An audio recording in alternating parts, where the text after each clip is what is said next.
Hello and welcome back to Franklin Covey's twice weekly podcast on Leadership with Scott Miller.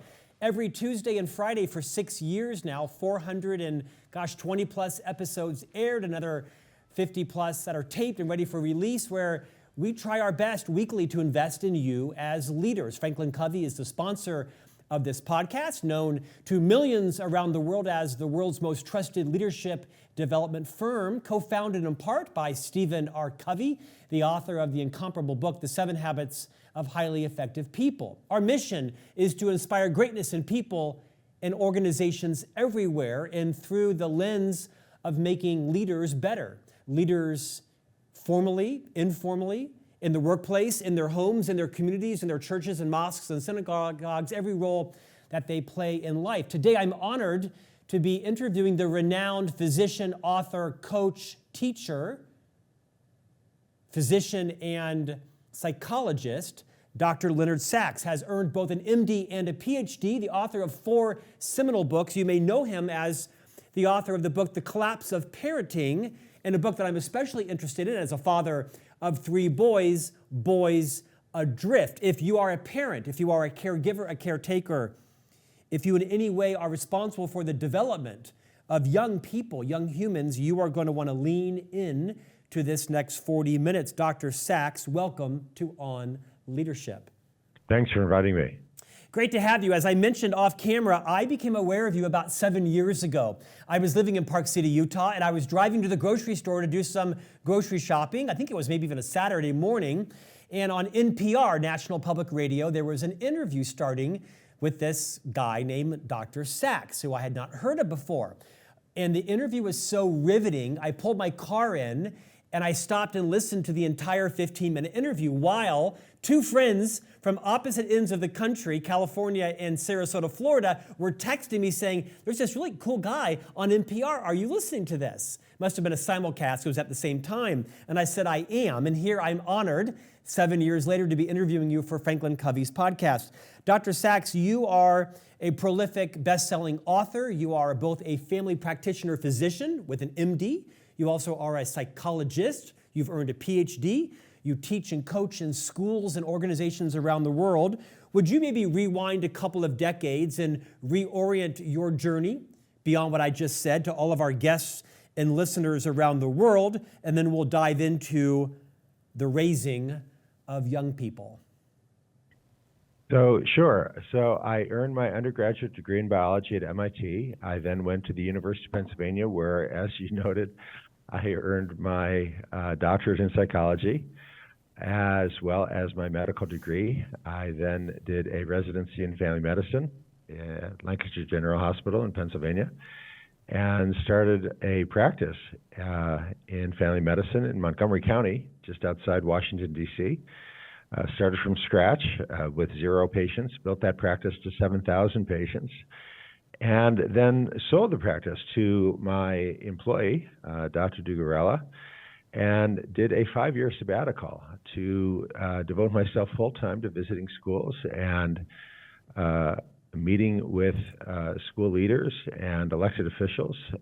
Spent 5 years doing that, and then returned to clinical practice in a new home, a new setting, about an hour west of Philadelphia, where I am still today, and continuing to visit schools and lead workshops, and try and figure out what's going on with girls and boys across the United States. Dr. Sax, I was especially interested in your book, Boys Adrift, because as everyone now knows that subscribes to this podcast, I am the father and co-parent with my wife, Stephanie, to 3 young boys who are currently 10, 13, and 14, and generally thriving in a very difficult world, I think because of the foundation that we have set in our family and understanding some of the boundaries. We break those rules hourly, including this morning where my youngest son was horrified that I spoke to someone at a different table in the coffee shop we were in and texted me later, "You were mortifying and so embarrassing, Dad. Not everyone likes you." So we had a nice text exchange around what that was like. However, your seminal book, The Collapse of Parenting, which I think was maybe the basis of your NPR interview, has been so helpful to me as a father to really understand what are our roles, what boundaries do we play as a parent versus friend. And recently, I believe it was, you were published in the New York Post, where you wrote an article about the satisfaction and the change in satisfaction with teachers and what the key contributing reason was. Obviously, something going on in the home. Would you riff on that trend Sure. in education? So back in 2018, teachers were surveyed nationwide, and 72% of teachers said that the job was worth it. That despite all the frustration and the low pay and the long hours, that they felt that their job was worth it. But earlier this year, the RAND Corporation surveyed American teachers coast to coast, a large and representative sample, and job satisfaction had plummeted. A drop in satisfaction seen in no other comparable profession. Only 42% of teachers now say the job is worth it, way lower than any other job that requires a college degree. Only 42% of teachers said it was worth it. And in my article for the New York Post, I linked to the survey, and you can read the full text at no charge. And they asked the teachers, why? Why? Why is it no longer worth it? And the number one reason teachers give is student behavior. Ridiculous, totally unacceptable student behavior, rude, outrageous student behavior. And when teachers try to do something, try to discipline kids, they don't get support from their administrator, and the parents swoop in like attorneys, demanding evidence, mounting a defense. He can't help it. He's on the spectrum. You had no right to discipline him. The good news is I really do think I know from my firsthand experience, we can fix this. It is not hopeless. I've got a wonderful workshop for schools that I've done on many occasions called Building a Culture of Respect. Look, it's not, I don't really actually blame the kids. I blame American culture. American kids are immersed in what I've come to call culture of disrespect. That's the opening chapter of my book, The Collapse of Parenting, is titled A Culture of Disrespect. It starts with the Disney Channel. I mean, and when I do this workshop for teachers, I often start with a little snippet from the Disney Channel or Nickelodeon or Nick Jr., and I show the most popular shows on the Disney Channel teach kids that it's cute and funny to be disrespectful to parents, to be disrespectful to one another. And it's not just the Disney Channel. I mean, Leonard Sax had this huge hit, Old Town Road, 12 weeks at #1. In the United States, the most popular song in the United States, Lil Nas X is singing, "You can't tell me nothing. Can nobody tell me nothing?" Well, if you can't tell me nothing, why go to school? Why go to church? Why learn about the War of 1812 or Spanish grammar? You can't tell me nothing. That's the culture of disrespect in a nutshell. You know, earlier this year, the comedian Bill Maher had a big bestseller. He said, the essential truth of human experience is that young people are beautiful, but stupid. Old people are ugly, but more likely to be wise. So it follows that any human culture that works will connect the beautiful young people with the wise old people. You can't tell me nothing. Can nobody tell me nothing? Breaks the bonds across generations. If you can't tell me nothing, then why should I listen to you? If education is going to work, if school is going to work, if human culture is going to work, then kids have to be taught to respect the adults, that maybe you can learn something from the grown-ups. But kids are immersed in this culture of disrespect, from Disney Channel to the most popular videos on YouTube, the most popular songs. Kids are taught, you can't tell me nothing. Can't nobody tell me nothing. So in my workshop for schools, I share what I have learned. I have visited more than 500 schools over the last 23 years. What some schools have learned to build a culture of respect, so that 8-year-old boy, that 12-year-old boy, that 14-year-old boy wants to be a scholar, a gentleman. You can do this. It can be done. It costs nothing. You can change things. Dr. Sax, I myself have published 9 books, including one coming out soon on my own parenting experience. And I have a very growing social media following where I'm often mocked, which is fine, welcome to social media, about how focused I am on raising gentlemen in our family. Everything from personal hygiene to eye contact to handshakes to posture to tucking your shirt in and wearing a belt, not at the gym, but in most public places. And so I'm fixated on helping to build a culture of respect in my family. I have heard you write and speak about a dilemma that every parent faces, and that is to fall into the temptation of being your child's friend, to wanting to be liked. And that being liked means you're being respected. All of us want to be liked. All of us want to be liked by our children. But you have a pretty fine point on the difference in the need for parents to put aside being liked versus being respected. Will you just riff on that and remind all of us it's easy to fall in that trap and what it looks like to be liked versus respected, and the correlation that has on building a culture of respect in your home first? Well, and it's really 2 very different things. And again, I'm writing from the perspective of a family doctor. I've been a medical doctor in the United States now for more than 30 years. So for 18 of those years, I was an attending physician at Shady Grove Hospital in Rockville, Maryland. So I'm admitting patients, I'm consulting on patients. And one night I got a phone call from the emergency room, but not to admit a patient. A girl I knew well and have known since she was a toddler, but when this phone call came, she was 15 years old, was in the emergency room. She had been a victim of a sexual assault. But I was not being asked to admit her. The gynecologist was admitting her, and she was undergoing a forensic exam because it was a criminal case, obviously.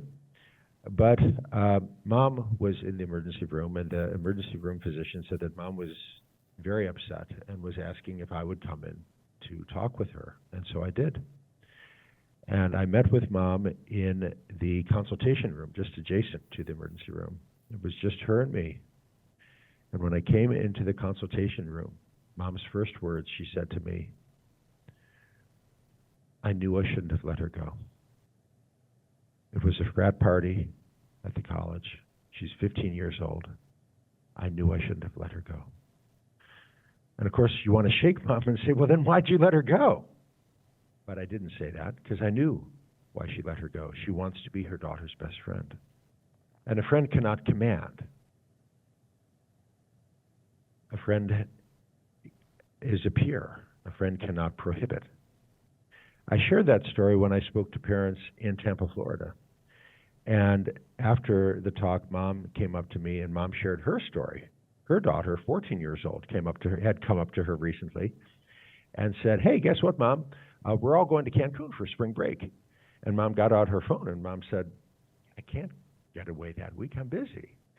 And her daughter said, "I didn't say you're going. We're going. Me and all the girls. We're going to Cancun for spring break." And Mom said, "Wait, you're 14 years old. You're going to Cancun without any adults? I don't think it's safe." And her daughter said, "It's totally fine. It's fine. We'll stay together. We'll have our phones. We'll be fine." And her mom said, "Look, you're 14, but you could easily pass for 18, and I don't think some young man is going to ask for ID in Cancun. That's where all the college men go for spring break. I don't think it's safe." And her daughter repeated herself. She said, "It's totally fine. We'll stay together." And Mom said, "No, you're not going." And she told me her daughter exploded, started shouting at her, saying, "You're going to totally ruin my whole life. I hate you, I hate you, I hate you." And Mom said, "Well, honestly, sometimes I'm not so fond of you either. But I'm your mother. And that's a job. Like any job, it has a job description. And item 1 in my job description is that I have to keep you safe. And I know more than you do about the behavior of drunk young men. And you are not going. If you're doing your job as a parent, there will be times that you do things that your child is very unhappy with. And they may do and say things that are hurtful. But that's your job. You're not your kid's best friend. A friend is a peer. A friend cannot command. A friend cannot say, I will not allow you to pick out an ice cream right before supper. There's any number of kids out there who can be your kid's best friend. That's not your job. Your job is to be the parent.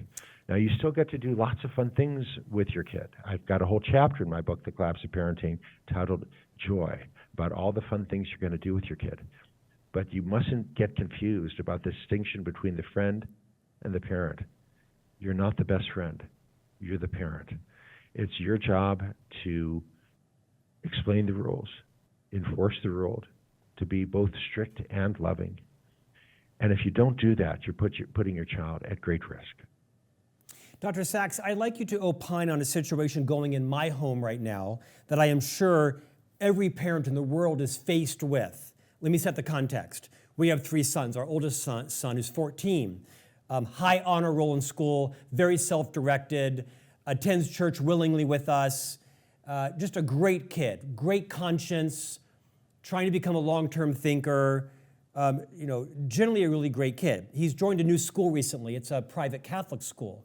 And he's, of course, trying to be popular and make friends. And the epic debate in our house is he wants to be able to go to all the parties on Friday and Saturday night and even have sleepovers, which we have generally disallowed in our family until a certain age when you have full reason and cognition, even strength to protect yourself. However, I have laid down the law where, no, you may not go to anyone's party or sleep at anyone's house unless I have met the parent. Like walked to the front door, knocked on the door, looked the parent in the eye, introduced myself, shaken my hand, and made an assessment of what's going to happen in that house that evening. And we are at a loggerheads because he says to me, well, you're going to ruin my entire social life. I'll have no friends if I have to tell all my friends, my father has to meet your parents first. And I said, well, I guess we'll have to find friends somewhere else because you're not going to go to any parties or do any sleepovers unless your mother or I have physically met the parents and have discerned that what's going to happen in that house is going to be appropriate for our family values. And I've said to him, son, you can sit down any physician, any psychologist, any headmaster, any counselor, any therapist, any teacher, any responsible parent, and they would tell you that that is my job and my position is not unreasonable. I didn't say you couldn't go. I said, you can go after I've made an assessment that the parents share similar values and are going to enforce age-appropriate behavior like we would at our house. Now, you may disagree with me, but I would love for you to opine on that and tell me where I should or should not be changing my perspective. I would support your position, and I would address the underlying assumption where I think a lot of American parents have gone wrong. A lot of American parents have this assumption when I meet with them and talk with them that it's important for your kid to be popular. It's not. Your kid being popular should not be a priority. In fact, as I show in my book, The Collapse of Parenting, the most popular kid at age 13, being the most popular kid at age 13 is a major risk factor for being addicted to drugs and alcohol 6 years down the road. We know this. This was not true 30 years ago. 30 years ago, being popular was not a major risk factor for drug and alcohol use, but it is now. And one reason that appears to be the case is that being disrespectful now raises your status in the eyes of other kids because American culture has become a culture of disrespect. And being disrespectful is a predictor of drug and alcohol abuse. Kids will say, if I can't go to all these parties, I won't be popular. Okay, yeah, that may be a true statement, but that's not such a bad thing. Your kid being popular is not the most important thing. And many parents think it is. And they're bending over backwards and they're driving their kids, beginning at 5 years of age, they're driving their kids to all these different play dates. I've got a presentation for parents, specifically for parents of 3, 4, 5, 6, and 7-year-olds called Cancel the Play Date, Make a Family Date instead. Because again, I find parents of young kids, 3, 4, 5, 6, 7 years of age, who are spending that precious Saturday driving their kids around to different play dates. And I say, look, there is no evidence that your kid having lots of friends at 4 years of age leads to good outcomes. But there's lots of good evidence showing that a close parent-child relationship at 4 years of age predicts good outcomes. So cancel the play date. Make a family date instead. Spend that precious Saturday time doing fun things together with your kid. Prioritize the parent-child relationship. Prioritize the family. And your kid's relationship with other same-age peers, it's not a bad thing, but it shouldn't be the top priority. The top priority should be the parent-child relationship. Prioritize the time you spend with your kids. When you're planning a family vacation and your kid says, hey, I want to bring my best friend along on the family vacation, no, that's not happening. Because if your kid's best friend comes along on the family vacation, then it's your son and his best friend going up on the chairlift together. And all you've done is subsidize a very expensive play date. It needs to be you and your son on the chairlift together. That's what the vacation is for, is to build the parent-child relationship. So prioritize the family and don't worry so much about how popular your kid is with their friends. Dr. Sax, will you go a bit deeper into that? Actually, that is the lesson that was seared into my psyche 7 years ago when I heard you on NPR. You talked about how vital it is for children to, my words, not yours, sort of crave and desire the respect of their parents versus the desire and respect of their peers. And sometimes that means being unpopular, but I think oftentimes as parents, we don't really know, we're trying to think long-term in a short-term world, and we want to have a bond with our child. Will you just reiterate how important it is, or maybe more specifically, what are some of the things that parents can do to set the conditions where their children, I think this is what you said, crave and desire their respect and admiration, if you will, versus that of their potentially nefarious peer? Yeah. So how do you actually do that? How do you set the scale so that kids do value what you think above what their peers about what their same-age peers think? Because again, one of the problems with American culture, the way it's structured right now, is that most kids care more what their peers think. How do we know that, incidentally? Because my brand, if you like, is evidence-based. Whenever I make a statement throughout my book, The Collapse of Parenting, I'm not just telling you what I think or what I've observed in my practice. I'm always backing it up with lots of research. So 60 years ago, researchers from Johns Hopkins went across the United States and conducted hundreds of venues, conducted thousands of interviews with adolescents across the United States, hundreds of thousands of interviews, actually. And one of the questions they asked American adolescents was, if all your friends wanted you to join a particular club, but one of your parents did not approve, would you still join the club? And 60 years ago, the majority of American teenagers said no, they would not join the club. Even if all their friends wanted them to join, they wouldn't join if one of their parents did not approve.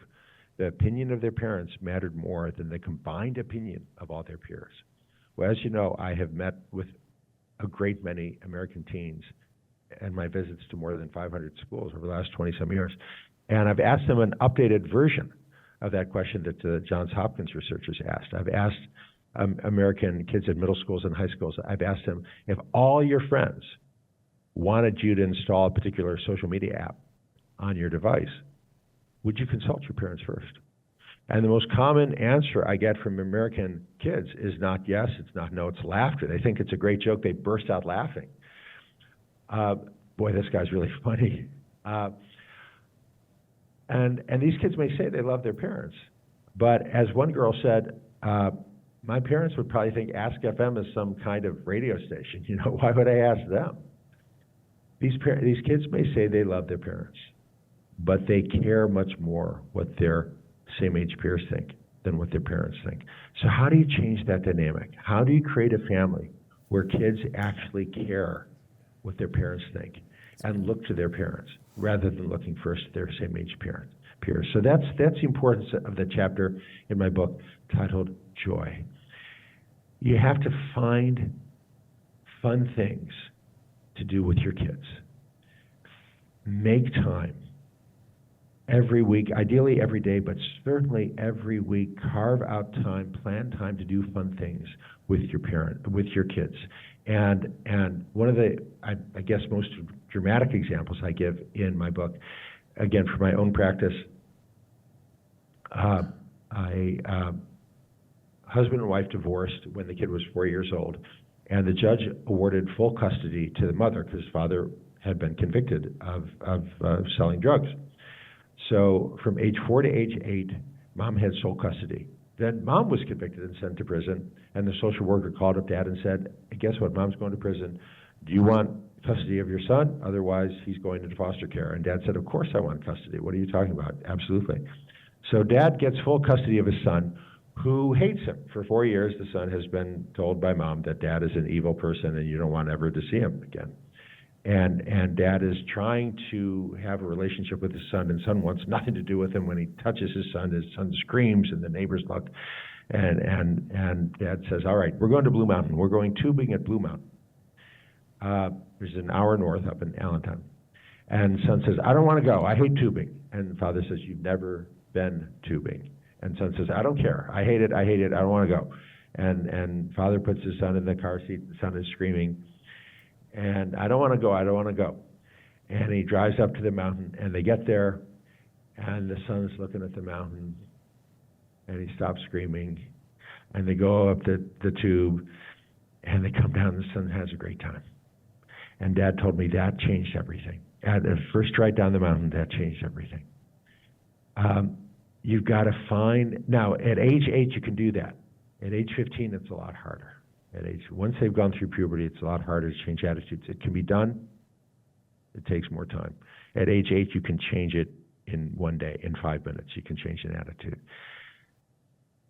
But that's what you got to do. You got to find fun things to do with your kid.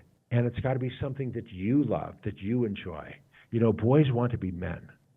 I find too many American fathers who want to be boys, who are asking their 9-year-olds to teach them how to play video games. Don't do that, okay? That's really pathetic.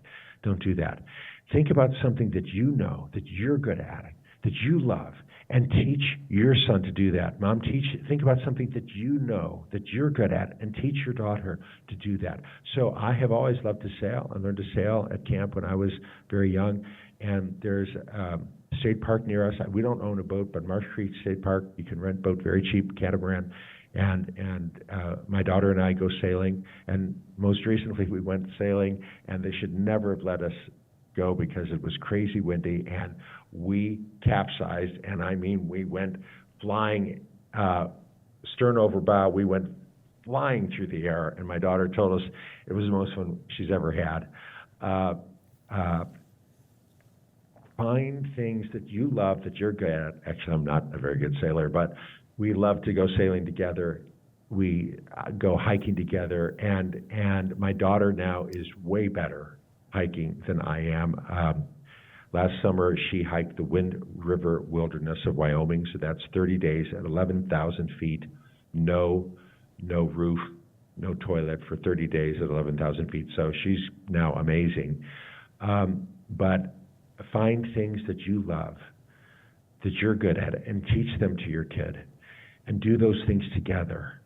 And that's where the love comes from. And once the love is there, parenting is easy because your kid doesn't want to disappoint you.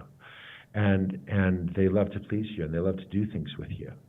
That's where parenting begins. People, see the title, The Collapse of Parenting, and they think the book is about discipline. There's basically no mention of discipline in the book. It's not what the book is about. The book is about the foundation of parenting, which is about love and about prioritizing the family. That's where it begins. And building that culture of respect. So you have to find things that you love, that you're good at, teach them to your kid. In fact, the tagline of the book, The Collapse of Parenting, is how we hurt our kids when we treat them like grown-ups. Another book that I've been especially riveted with is Boys Adrift, the 5 factors driving the growing epidemic of unmotivated boys and underachieving young men. In the book, you tell a story about 2 parents that I believe bring their adult son, he's like 30, in for a session or something, and the son has been basically consumed with playing video games. He has no jobs, no friends, literally. He has no life outside of this virtual world. And you have a fascinating conversation with him about his life. He sees it somewhat differently than you and his parents do. And the result of that is some sort of dramatic intervention. I'd love to have you retell that story, because I'd also like you to address how the hell did they get there? I mean, I couldn't even imagine as a parent that scenario. They seemed kind of, asleep at the wheel. Maybe you recreate that story and tease out the principles of parenting that were either abandoned or were followed. Yeah, so if I recall that story, this is the boy who's spending a lot of time playing video games. He was 30. I mean, to be clarified, he was 32 or something in the book. Yeah. And I asked him, tell me about your friends, and he didn't have friends in real life. He had friends online, but he'd never met them in the real world. They're overseas, and he knows them only through his video games. And I advised the parents to eliminate the video games and eliminate any access to video games. The young man was very unhappy about that. He began helping his father with the business, and he turned out to be very helpful in his business because he really understood the electronics and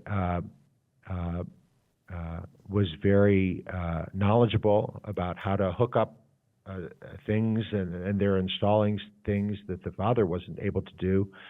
But the boy had no insight. He didn't understand how impaired he had become, and insisted that he had not improved as a result of being off the video game. So it's kind of a mixed story, because even though the boy clearly did well being off the video games and improved being off the video games, he kind of didn't realize how much he benefited from being off the video games. Well, I thought the story spoke to me as a parent, because I was proud of the parents. They actually sold the games. They sold the gaming device. They got it out of the house, so the child had no other option but to do other things. And so I thought it was real insightful around parenting kind of 101, right? Is taking control and not enabling your children to isolate themselves so pervasively. I'm a pretty unpopular parent, but our children are not playing video games at all. They are playing tennis, and they are exercising, and they are doing chores, and they are reading, and they are studying, and they are out with their friends, and occasionally eating candy. Will you set us off with maybe the top 2 or 3 or 4 or 5 watch-outs that you think parents of adolescents or pre-adolescents need to be aware of? What are the things we don't take seriously that we absolutely need to elevate into our parenting consciousness? Well, I certainly agree that screens can be addictive. And when I meet with the students in middle schools and high schools, it's always interactive. I'm always asking questions, and I like to ask them, what's your favorite thing to do when you're by yourself with no one watching? And I just call on kids who have their hands raised. And sometimes we'll set it up so I'm just meeting with boys, just meeting with girls. And the boys love video games, and the girls love social media. And I was just doing this last week at a school, and I challenged the boys. I said, all of you guys love video games, and many of you are spending a lot of time with video games. But I said, your job at this age is to figure out, what is your gift? What can you do that no one else can do, or very few people can do? What is your talent? Are you a great leader of men?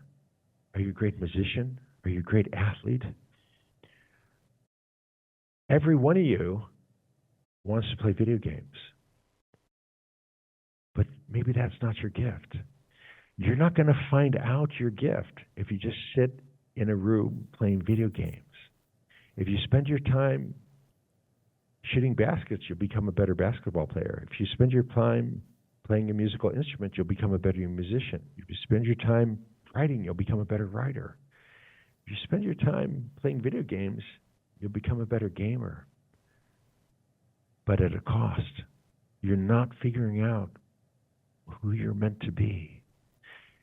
And that's your task right now. You've got to figure out, who are you meant to be? What's your real gift? And I'm betting it's not to be a gamer. That's the challenge, is to figure out, what's your calling? What's your passion?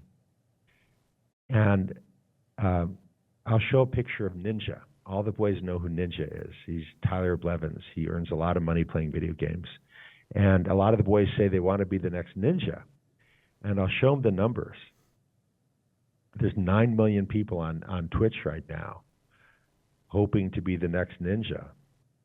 How many people actually earned $100,000 on Twitch last year? 46. Not 46,000, 46.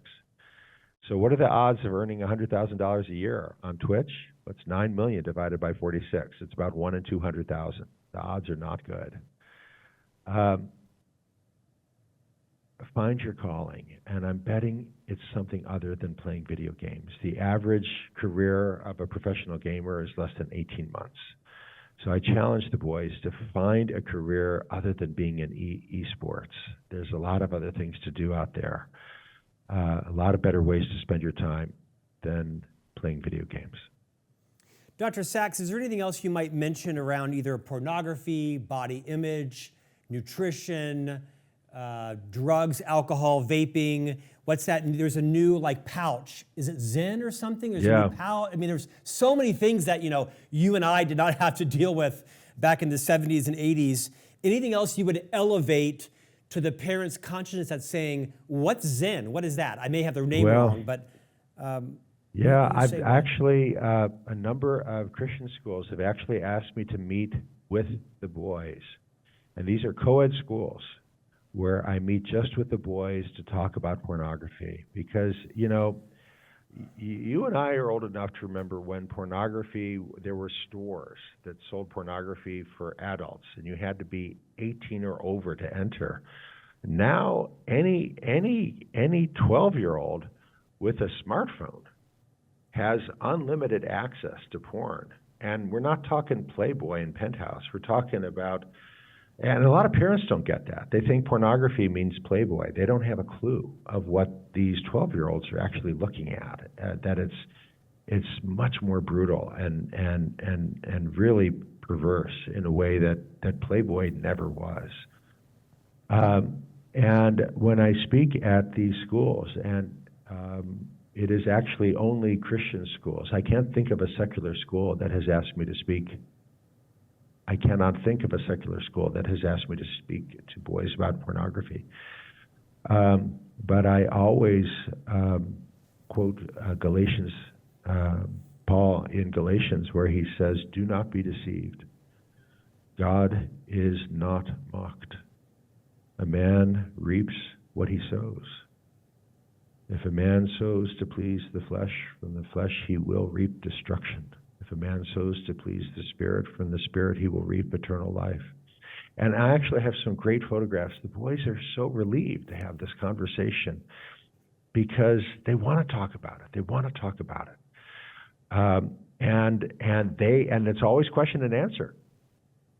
And they will always ask me, "Do you look at porn?" And I say, I'm tempted, I'm a man, and the internet knows I'm a man, and they'll show me pictures, and you got to lock it down. You got to flee from temptation. And I've been happily married for 34 years. But yeah, you got to lock it down. You got to lock it down. And we have conversations back and forth. And the boys want to talk about it. They want to talk about it. But you got to have that conversation. And another school did something very brave, very courageous. They surveyed all the boys and all the parents. And they asked the boys, How often do you look at porn? Never. Once a month, once a week, more than once a week, every day. More than 80% of the boys said more than once a week or every day. Then they surveyed the parents and said, how often does your son look at porn? Never. Once a month, once a week, more than once a week, every day. More than 90% of the parents said never.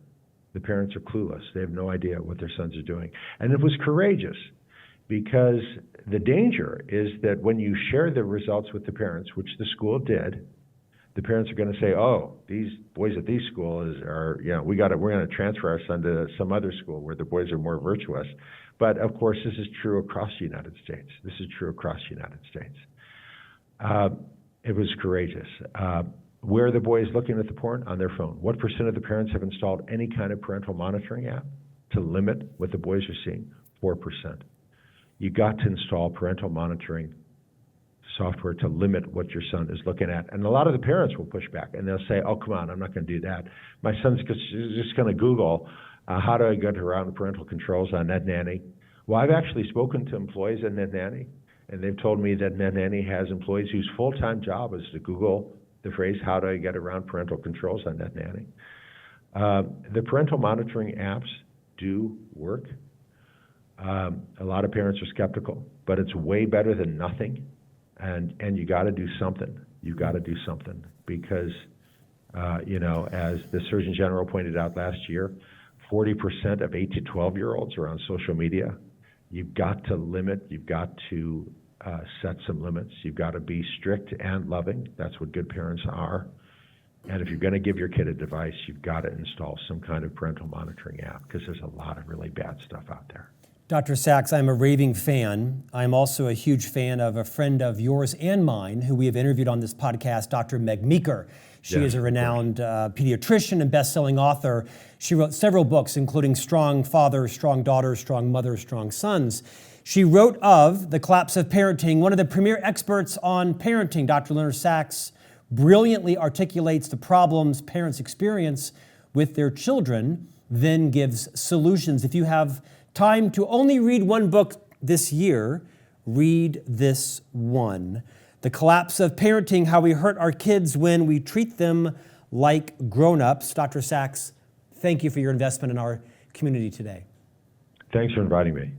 The pleasure is ours. And we'll see you back here next week for a new conversation on leadership.